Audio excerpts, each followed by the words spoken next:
A message both blunt and sharp tonight from the Attorney General. I will not be intimidated, and the Justice Department will not be intimidated. A full-throated defense from the typically soft-spoken AG, targeting Republican attacks on the Justice Department and slamming suggestions the DOJ had a hand in former President Trump's state felony conviction last week, as Mr. Trump falsely claims. That conspiracy theory is an attack on the judicial process itself. But many Republicans insist the Biden DOJ is playing politics. Many Americans believe there's now a double standard in our justice system. They believe that because there is. The House GOP looking to hold Merrick Garland in contempt of Congress for defying a subpoena for the audio of the interview between President Biden and Special Counsel Robert Hur, who ultimately declined to prosecute the president over his handling of classified documents, suggesting a jury would be unlikely to convict a well-meaning elderly man with a poor memory.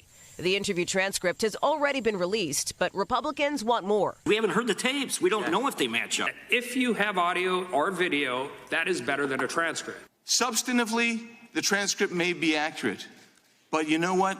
The audio would tell us so much more. But the White House asserted executive privilege over the recordings at the request of Garland, who today says he'd be concerned about a possible chilling effect if they were released. It could influence witnesses' answers if they thought the audio of their law enforcement interviews would be broadcast to Congress and the public. And with the House Speaker rolling out a new three-part plan today to go after the Justice Department, the GOP fight is clearly not over yet. Lester? Thanks for watching. Stay updated about breaking news and top stories on the NBC News app or follow us on social media.